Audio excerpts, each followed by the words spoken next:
আকাশে ছোঁয়ার গল্প সাজায় শূন্যে ওড়ার ছন্দে মেতে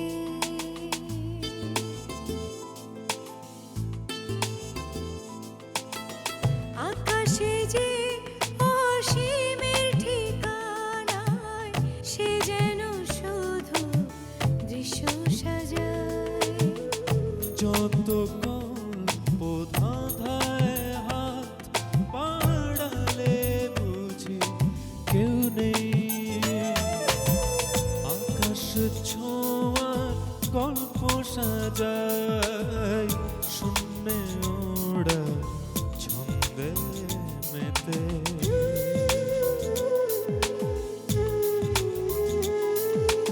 ধাওন্ত তোমার গতি ছুটে চলে অবিচল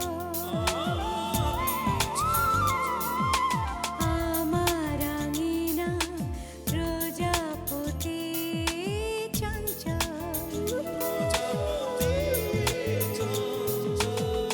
উড়ে উড়ে যায় কত অলি গলি অবিরত যত কল্প ধাঁধায় মন পাড়ালে বুঝি কেউ নেই। আকাশে ছোঁয়ার গল্প সাজায় শূন্যে ওড়ার ছন্দে মেতে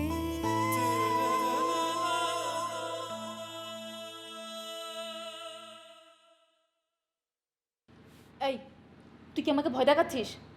এই এলাকা আমার কয়টা ছোট ভাই আছে তুই জানিস? আমি যদি একবার বলি এই ছেলেটার হাত পা পুরো ভেঙে দিবে। মা, তোমার ধারণা ভুল।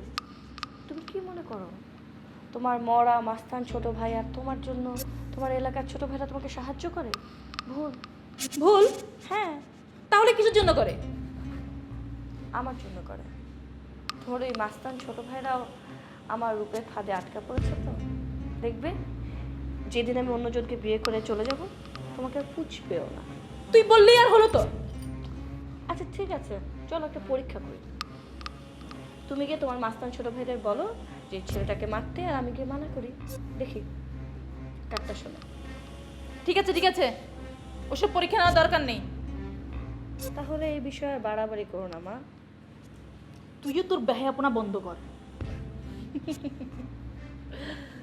শোনো, পৃথিবীতে যা কিছু সুন্দর তা সবার মাঝে বিলিয়ে দিতে হয়। ঈশ্বর আমাকে সুন্দর বানিয়েছে, আমি আমার সৌন্দর্য তো সবার মাঝে বিলাবই।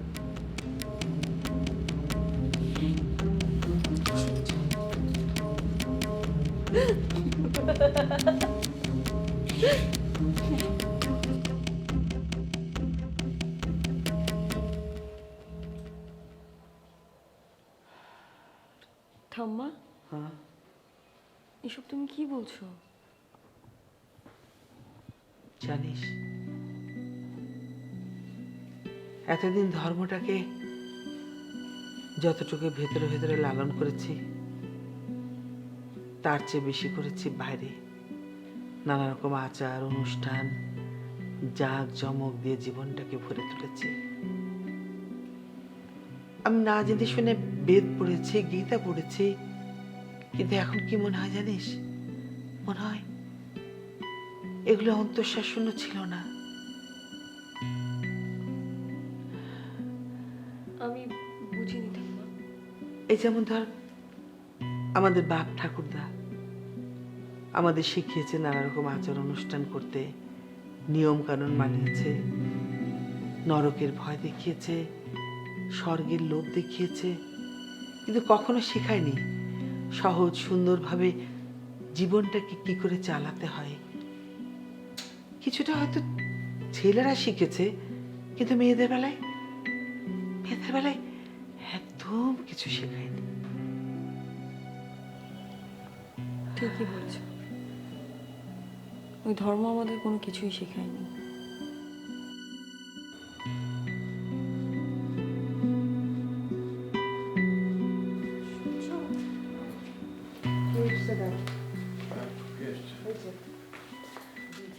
নমস্কার আমার বাবু। নমস্কার। আমার পিস্তুত ভাই প্রতাপ বরণ মল্লিক। নমস্কার। শুয়ে শুয়ে নমস্কার বললাম? না না, আমি জানি তো আপনি অসুস্থ। আর কোথায় যে বসতে দিই? বসুন। না না, অস্থির হতে হবে না, আমি জায়গা করে নিচ্ছি। বসো তো দাদা।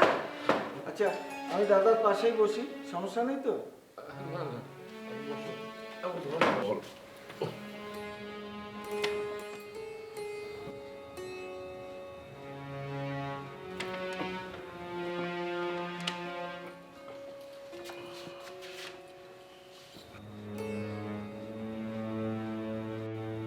আপনার শরীরটা কি এখন ভালো?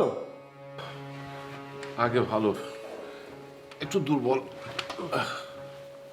ও, তা অপারেশন কি ডাক্তার খানই করেছিলেন? আগে হ্যাঁ।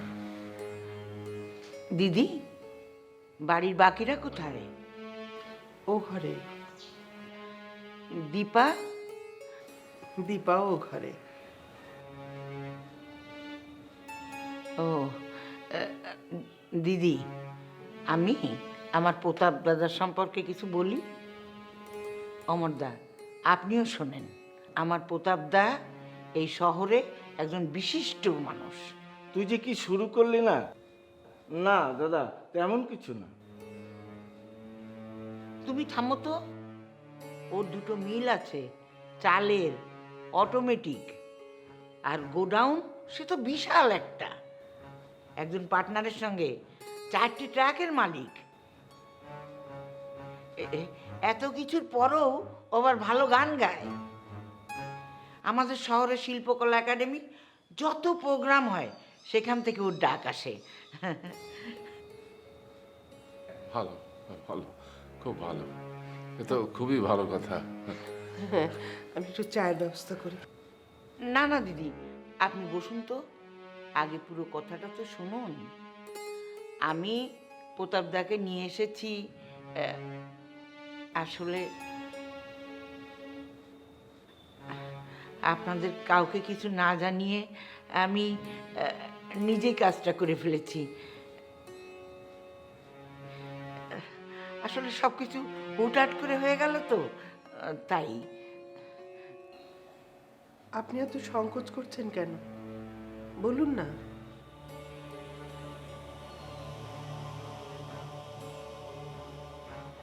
আমি আসলে মানে প্রতাপকে নিয়ে এসেছি দীপাকে দেখানোর জন্যে।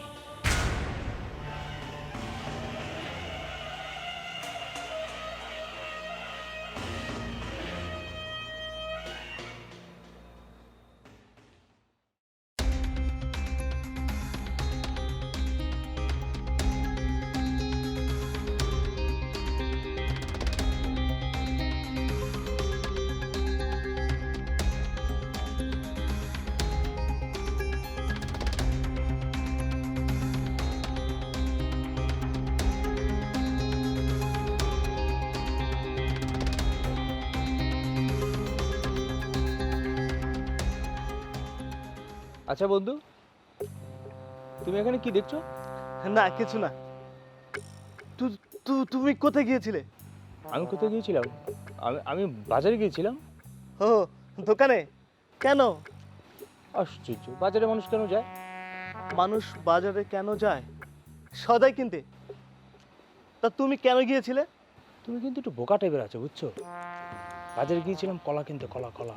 এত রাতে তুমি কলা কিনতে গিয়েছিলে, কিন্তু কলা দিয়ে কি হবে? হ্যাঁ, এই তো বন্ধু, তুমি আবারও একটা বোকামির পরিচয় দিলে।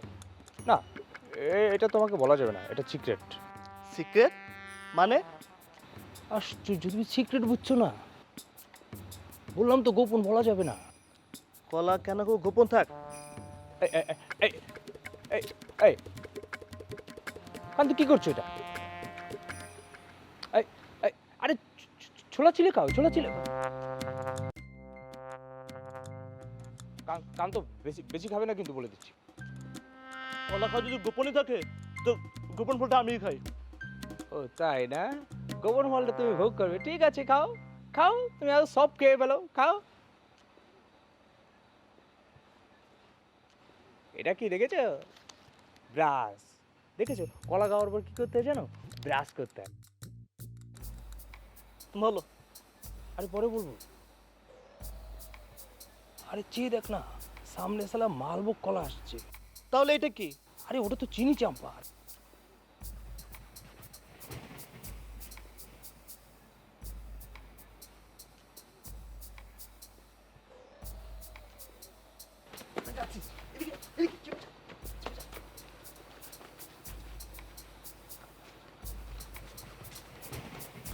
কেমন আছেন? আপনারা? আমরা এখানেই থাকি। এখানেই থাকেন? না না, এখানে না, এখানে না, পাশেই আমাদের বাড়ি, সেখানে থাকি। ও বাজারে গিয়েছিলেন বুঝি? আগে কবিরু বাজারে গিয়েছিল। আপনি কলা কিনেছেন? কলা? না মানে আপনি বাজারে গিয়েছিলেন তো, তাই কলা কিনেছেন কিনা সেটা বলো। হয় না যে আপনি বাজারে গিয়েছেন, কলা সামনে বলে আপনি নিয়ে আসলেন, সেটা আর কি। আসি। এখনই যাবেন? এই একটু পরে গেলে হয় না? মানে একটু কথা বলতাম। আমি আপনাদের সাথে কথা বলবো কেন? না মানে আপনি আপনি অনেক সুন্দর। দেখুন, হয়তো বিরক্ত করবেন না, আমার বাবা ভীষণ অসুস্থ, আমার তাকে ওষুধ দিতে হবে। কি বলছেন? আমরা আপনাকে বিরক্ত করছি? কই না তো। কিরে বিরক্ত করছি? না, একদম করছি না। আপনারা কি আমার পরিচিত? পরিচয় নেই তাতে কি হয়েছে? কিরে একান্ত, হয়ে যাবে। পরিচয় হয়ে যাবে, চেনা জানা হয়ে যাবে। আপনাদের সাথে পরিচিত হবার কোনো ইচ্ছেই এখন আমার নেই।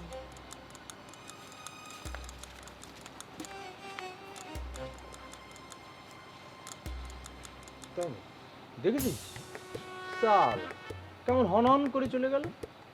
বন্ধু, হ্যাঁ পুরা চিনি চম্পা কলা, খুব মিষ্টি। আরে না, ঠিক চিনি চম্পা না, পুরো মাল গো। চল দেখে নেবো সবাই। বন্ধু, হ্যাঁ তুমি না বলেছিলে বলবে? কি বলবো? তুমি রাতে কলা কেন খাও? হ্যাঁ বলছি, বলবো বলবো, অসুবিধা কি, চল। তুমি কিন্তু কথা দিয়েছিলে।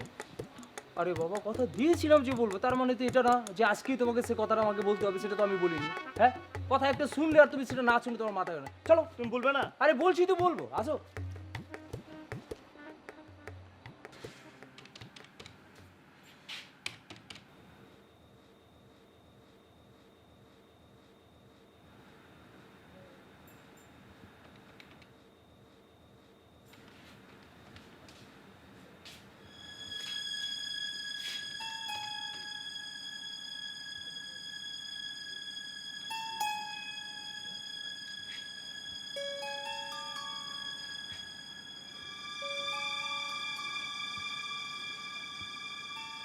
কি করছো? মাস চলতে যত টাকা লাগে আর পকেটে যত টাকা আছে, সে দুটোকে নিয়ে বিচ্ছিন্নভাবে যোগ বিয়োগ করে যাচ্ছে। তাতে লাভ যদি বিয়োগ ফলটা কমানো যায়। কমেছে? না, এই বোকা ক্যালকুলেটরটা বারবার একই ফলাফল দিচ্ছে, আমার কোনো কথাই শুনতে চায় না। ক্যালকুলেটরটা আমার স্ত্রীর মতন, আমার আবেগের কোনো ধারই ধারে না। দুটোকে ছুঁড়ে ফেলে দাও। তখন হিসেব করবো কি দিয়ে? একটা দিয়ে টাকার হিসেব, অন্যটা দিয়ে জীবনের হিসেব। যোগ বিয়োগ একটা ফলাফল তো পাওয়া যায়, তাই না? হ্যাঁ, তোমার এই চাকরি চলে যাবার পর কিন্তু বেশ সাহিত্য প্রতিভার উদয় হয়েছে। এই দারিদ্র তুমি মনে করেছো মহান, তুমি মরে দিয়েছো রবীন্দ্রনাথের সম্মান। আচ্ছা, আজকে তোমার খবর কি বলো তো? তোমার কালী সাধনের মা কি তোমাকে আজ ধরা দেয়নি? তা না হলে রাতে এত তাড়াতাড়ি স্বামীর পদসেবায় এসে হাজির। আজ আমাকে মায়ের সাধন করতেই হয়নি। মা আমাকে নিজে এসে জানিয়ে দিয়ে গেছেন তোমার লক্ষ্মীর সন্ধান। অলক্ষ্মী? লক্ষ্মী? আমাদের লক্ষ্মী কি আমাদের ঘরের নিচে হীরকখণ্ড, নাকি সোনার আশরাফি ভরা পিতলের হাঁড়ি যার উপরে নাগ নাগিনীরা মাথায় হীরকখণ্ড নিয়ে পাহারা দিচ্ছে? ইয়ার্কি। আবার তুমি মা কালী নিয়ে ইয়ার্কি করছো? বলবো না।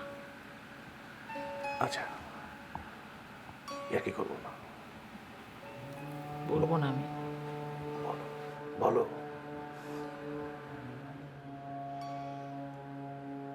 তোমার ওই সব সোনার মহল ভরা ঘুঁটি তোমার বাড়ির নিচে নেই, তোমার দিদির বাড়ির নিচে আছে।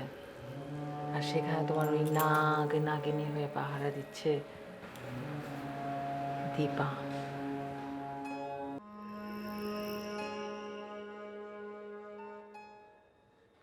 দীপাকে দেখাতে? এসব আপনি কি বলছেন? দীপার বিয়ের জন্য। কি বলছেন আপনারা? আহা, পাত্র হিসেবে খুবই ভালো। কে? প্রতাপ বাবু? আপনি কি করে ভাবলেন যে আমার দীপার বিয়ে আমি আপনার সাথে দেব? না না আমার বাবু, আপনি ভুল ভাবছেন। আমি আমার জন্য নয়, আমি আমার ছেলের জন্য দীপাকে দেখতে এসেছি।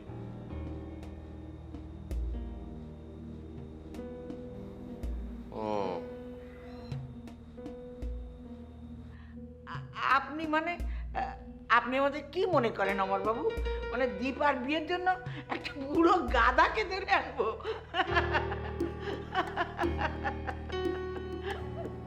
আমার বাবু, আপনার মেয়ে দীপার অনেক প্রশংসা শুনেছি ওর মুখ থেকে।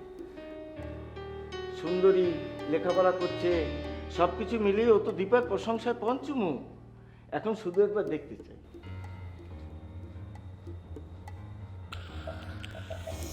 আসলে মানে দীপা, না মানে ও তো লেখাপড়া করছে। হ্যাঁ হ্যাঁ, তাছাড়া এত তাড়াতাড়ি আপত্তি কি আছে অমর বাবু? ও দীপাকে দেখুক, আপনারা সময় করে একবার পাত্রকে দেখে আসুন। তারপরে আপত্তি থাকলে সেটা না হয় পরে দেখা যাবে। মানে আমি, হ্যাঁ অঞ্জলি, অনু তুমি কিছু বলো না। আমি কি বলবো, তুমি বলো। আমি হ্যাঁ, মানে ও নিয়ে এখনো আমরা কিছু ভাবিনি। তাহলে এখন ভাবুন, মেয়ে বড় হচ্ছে না, একদিন না একদিন তো বিয়ে দেবেনি। হ্যাঁ, তা তো দিতেই হবে, কিন্তু তাহলে একবার ডাকুন না, দেখে রাখি মেয়েটাকে। অনু যাও না, দেখি ওকে ডেকে নিয়ে এসো। আমি এসব পারবো না।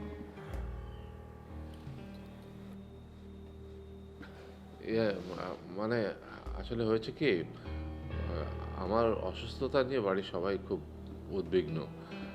তাছাড়া মেয়েটার সামনে পরীক্ষা, তো পড়াশোনা নিয়েও ব্যস্ত। এখন এসব কথা বললে খুব রেগে যাবে। আর কদিন আগে একবার বলা হয়েছিল, তখন একেবারে তেলে বেগুনে জ্বলে উঠেছিল। তাই এই মুহূর্তে ওকে কিছু বলতে চাচ্ছি না। ও আচ্ছা আচ্ছা, বুঝতে পেরেছি। অঞ্জলি দি, তা ওকে না বলেও তো দেখানো যায় আমার ভাইটা এত দূর থেকে এসেছে, অন্য কোনো ছুতো বাহানায়। অঞ্জলি দি, তুমি এই যে চা জল খাবার খাওয়াতে চেলে না, ওর হাত দিয়ে পাঠিয়ে দিলেই তো হয়।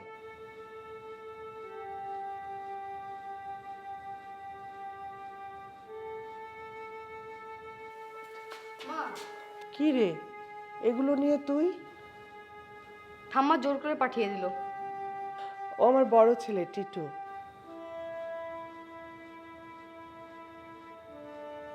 কিরে, প্রণাম করতে ভুলে গেছিস নাকি? নমস্কার। তা তোমার ঠাম্মা তো এগুলো দীপাকে দিয়েও পাঠাতে পারতেন নাকি?